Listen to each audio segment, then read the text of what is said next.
Hi friends, அஸ்ஸலாமு அலைக்கும். வாழைத்தண்டு வச்சு வாழைப்பூ கீரை வடைலாம் செய்கிறாங்க இல்லையா? நம்ம வாழைத்தண்டு வச்சு ஒரு அருமையான ஒரு தட்டை சைஸில் வடை செய்யலாம். வாங்க கிச்சனுக்கு போகலாம்.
இந்த மாதிரி நார் இருக்கும், அதில் கண்டிப்பாக நார் எடுத்துகிட்டு தான் செய்யணும். இந்த மாதிரி முள்ளாக இருக்கிற ஒரு இது வச்சு நார் எடுத்துக்கணும். நார் எடுத்துட்டால் தான் டிஸ்டர்ப் இல்லாமல் சாப்பிட முடியும். வாழைத்தண்டு கண்டிப்பாக நார் இருக்கும். நார் இந்த மாதிரி க்ளீனிங் பண்ணிக்கோங்க, ஈஸியாக இருக்கும். இந்த மாதிரி கட் பண்ணிவிட்டு இந்த மாதிரி ஒரு முள்ளாக ஒரு ப்ரஷ் வச்சு க்ளீன் பண்ணிக்கோங்க. க்ளீன் பண்ணால் தான் இதை சாப்பிட முடியும். ஏன்னா வாயில் மெல்லும்போது வாயில் நார் வரும். இந்த மாதிரி க்ளீன் பண்ணிக்கோங்க.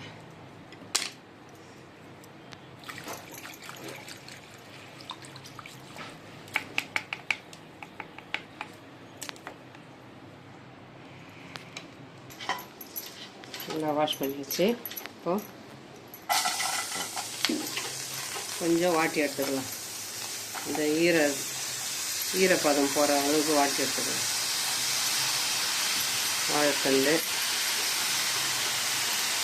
ஈரப்பதம் அதிகமாக இருக்கும். நம்ம இந்த மாதிரி க்ளீனிங் பண்ணிவிட்டு தான் இதை யூஸ் பண்ணவும் முடியும். அதனால் க்ளீன் பண்ணிவிட்டு இந்த மாதிரி வாட்டி எடுத்துக்கலாம். நல்லா இந்த மாதிரி ஃபுல்லாக ஈரப்பதம் போகிற வரைக்கும் வாட்டி எடுத்துகிட்டு இப்போது கேஸ் ஆஃப் பண்ணிவிட்டு இந்த பேன்லேயே வச்சு நல்லா ஆற வச்சிடலாம். மங்களகரமாக மஞ்சள் தூள் 1/4 ஸ்பூன், 1 ஸ்பூன் கரம் மசாலா, ஒரு பெரிய ஸ்பூன் காஷ்மீரி தூள். ஏன்னா பச்சை மிளகாய் எதுவும் சேர்க்கலை, காஷ்மீரி தூள்.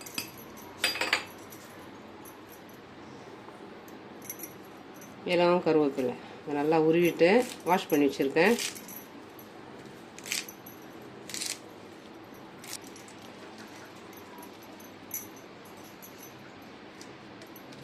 பொடியாக கட் பண்ணி போட்டால் எல்லாமே நல்லா கலந்து வரும். மெல்லும் போது டிஸ்டர்ப் பண்ணி இல்லாமல் தூரம் போடுற மாதிரி ஒரு ஃபீல் வராது. அதனால் இந்த மாதிரி இலவும் கருவேப்பில்லை நம்ம சாப்பிட்ட மாதிரியும் ஆகிடும். அதே சமயம் மணமாகவும் இருக்கும். சமையல் கருவேப்பில்லை கொடுத்தா தான் சமையலுடைய மனமே. ஆனால் நம்ம தூக்கி தூரம் போட்டுடுவோம். இந்த மாதிரி இலவும் கருவேப்பில்லை சேர்க்கும்போது அதை அப்படியே கூட சேர்த்து சாப்பிட்டுக்கலாம். ஒரு கொத்து கொத்தமல்லி, ஒரு மீடியம் சைஸ் வெங்காயம் 2,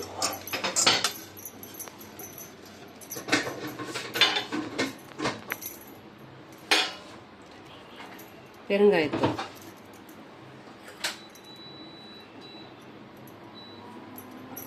ஒரு ஸ்பூன் பெருங்காயத்தூள், இந்த கலவைக்கு ஏற்ற தூள் உப்பு எல்லாமே நல்லா சேர்த்து நல்லா கலந்துக்கணும். நல்லா கலந்துட்டு ஆற வச்சேன் வாழைத்தண்டு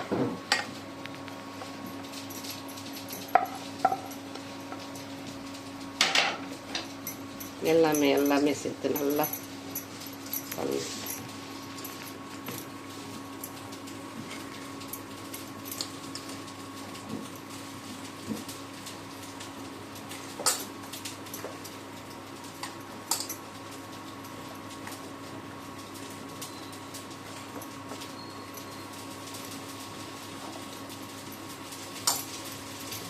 கலந்தாச்சு.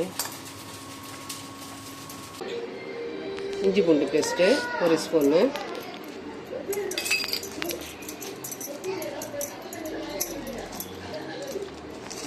தண்ணியே சேர்க்கக்கூடாது, தண்ணி சேர்க்காம தான் கலரணும்.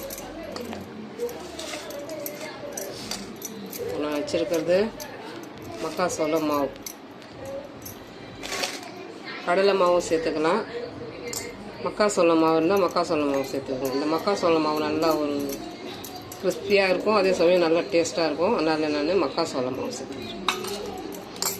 நல்லா டைட்டு கொடுக்கும். தண்ணியை சேர்க்கக்கூடாது.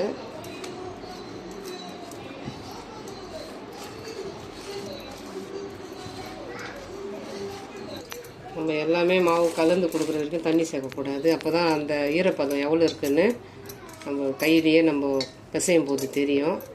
ஆரம்பத்துலேயே தண்ணி சேர்த்துட்டிங்கன்னா மாவு கொஞ்சம் தண்ணி ஆகிடும், கெட்டியாக இருக்காது. கெட்டி பதம் இருந்தால் தான் அந்த கரெக்டாக ஒரு என்ன சொல்கிறது அந்த மெத்தடே வரும். இப்போ லைட்டாக நம்ம தண்ணி தெளிப்போம் இல்லையா, அந்த மாதிரி லைட்டாக தெளிச்சிக்கணும்.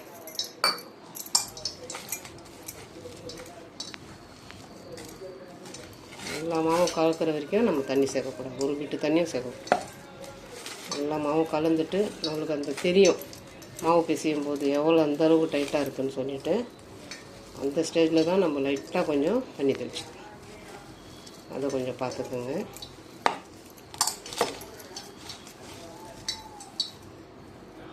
இந்த மாதிரி பிடிக்கும் போது வடை மாவு மாதிரி வந்துடணும். இன்னும் கொஞ்சம் சேர்த்துக்கலாம். எடுத்தது 1/4 கிளாஸ் தண்ணி தான், அது ஃபுல்லாக சேர்க்கலை. 2 பேட்சாக கொஞ்சம் தண்ணி தெளித்து மாவு பிசைஞ்சிருக்கேன். வாழைத்தண்டு வடைன்றது ரொம்ப ரொம்ப ஒரு யூஸ்ஃபுல்லான ஒரு விஷயம். வாழைத்தண்டு அவ்வளோவா சாப்பிட்றது கிடையாது. ஆனால் இந்த மாதிரி ஒரு மெத்தடை ஃபாலோ பண்ணி பாருங்கள். வாழைத்தண்டு ரொம்ப நல்லது உடம்புக்கு. கல் அது இது என்னென்னமோ இருக்கு இல்லையா, எல்லாத்தையும் நல்லா க்யூர் பண்ணி கொடுக்கும் வாழைத்தண்டு. இந்த அளவுக்கு நம்ம வடை மாவு எப்படி வடை மாவு பிசைகிற மாதிரி பிசைஞ்சுக்கணும். அப்புறம் மாவு உருண்டை பண்ணி எடுத்துக்கலாம். பெரிய சைஸ் தானே போடுறாங்க. கீரை வடை ஒரு வடை சாப்பிட்டாலும் நல்லா பெருசாக இருக்கும். அந்த மாதிரி வாழைத்தண்டு வடை ஒரு வடைனாலும் நல்லா ஒரு திருப்தியாக சாப்பிட்ணும். அதே சமயம் வாழைத்தண்டு சாப்பிட்றது ரொம்ப ஒரு யூஸ்ஃபுல்லு, அதுதான் முக்கியம். அதை பார்த்துக்கோங்க. நான் போட்டது ஒரு தண்டு 10 ரூபாய்க்கும் கிடைக்கும் ஒரு டைமில் வாழைத்தண்டு. ஒரு தண்டு வாங்கினீங்கனாலே நிறைய இந்த அளவுக்கு நம்ம ஒரு ஈவினிங் ஸ்நாக்ஸாக கூட செய்து கொடுத்துக்கலாம். ஈவினிங் ஸ்நாக்ஸ் வாழைத்தண்டு கொடுக்க முடியாது இல்லையா, அதனால் இந்த மாதிரி ஒரு ஐடியா ஃபாலோ பண்ணி பாருங்கள். நல்லா உருண்டை ஆக்கிட்டு இந்த மாதிரி நல்லா சைஸ் அது அளவுக்காக தான் சைஸ் வச்சுருக்குது. நம்ம இஷ்டத்துக்கு நல்லா பெரிய சைஸாக நல்லா தட்டையாக நம்ம தட்டும்போது அது இந்த வாழைத்தண்டு நல்லா வரப்படும். அதே சமயம் நல்லா கிறிஸ்பியாக இருக்கும். வாழைத்தண்டில் ஒரு வடையா, வாவ்! என்ன ஒரு ஐடியா, என்ன ஒரு சிந்தனை. எந்த அளவுக்கு வேணுமோ அந்த அளவுக்கு நம்ம சைஸ் பெருசு பண்ணிக்கலாம். பெருசு பண்ணிட்டு நடுவில் கொஞ்சம் இந்த மாதிரி ஒரு ஓட்டை போட்டுக்கலாம். ஒரு வாழை இலை இருந்தால் கூட வச்சு நம்ம இந்த மாதிரி வடை தட்டிக்கலாம்.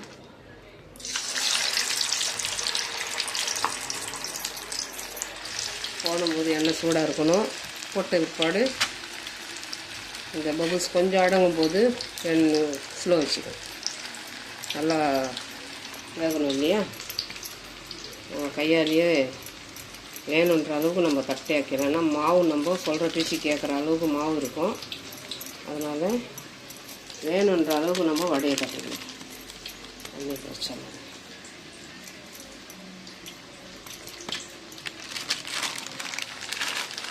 எல்லாம் எடுத்து இந்த மாதிரி போடும்போது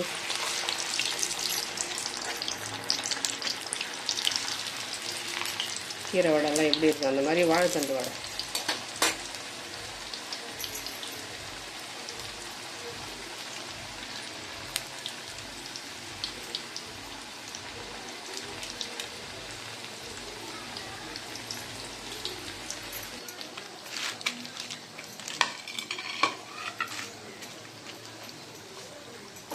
எல்லாம் இந்த மாதிரி பபுள்ஸ் அடங்கின பிற்பாடு நல்லா எண்ணெய் அவ்வளோவா அப்சர்வ் ஆகாது.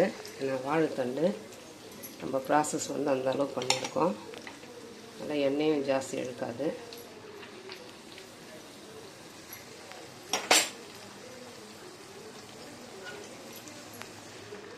ஒரு பேன் அகலமான பேன் வச்சா ஒரு 2-3 போட்டுக்கலாம். நான் அவசரத்தில் கடாய் வச்சுட்டு நீங்கள் ட்ரை பண்ணும்போது நல்லா ஒரு அகலமான பேன் வச்சுக்கோங்க.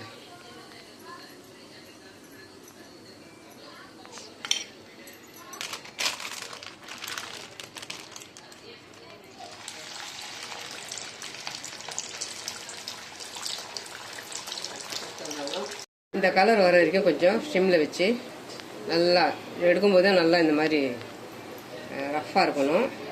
அப்போ தான் அது ஆறுனாலும் கரெக்டாக இருக்கும். இப்போல்லாம் நிறைய பேர் வீட்டில் கம்ப்யூட்டர் வச்சு வேலை செய்கிறாங்க இல்லையா, அவங்களுக்கு ஒரு ஸ்நாக்ஸாகவும் நீங்கள் இந்த மாதிரி செய்து தரலாம். ஈஸியாக வாழைத்தண்டு சாப்பிட்ற மாதிரி ஆகும். அதே சமயம் ஒரு நல்ல ஒரு டேஸ்ட்டு, உடம்புக்கும் நல்லது, எல்லாமே அடங்கி இருக்குது. வாழைத்தண்டுடைய லிஸ்ட்டு நிறைய கொடுக்கலாம். இந்த மாதிரியெல்லாம் ஒரு வடைங்கள்லாம் ரெடி பண்ணி கூட ஒரு தனியாக ஒரு ஷாப் வச்சாலும் நல்லா பிஸ்னஸ் ஒவ்வொன்று போகும். அதனால் கண்டிப்பாக அது யாராவது ஐடியா பண்ணி செய்தால் ஒரு யூஸ்ஃபுல்லாக இருக்கும். ஏன்னா இந்த மாதிரியெல்லாம் ஒரு வாழைத்தண்டு, வாழைப்பூ, இந்த மாதிரி நிறைய வெங்காயத்தாள், கோஸு, இந்த மாதிரி நிறைய வெரைட்டிஸ் போட்டிருக்கேன் நான் வீடியோவில்.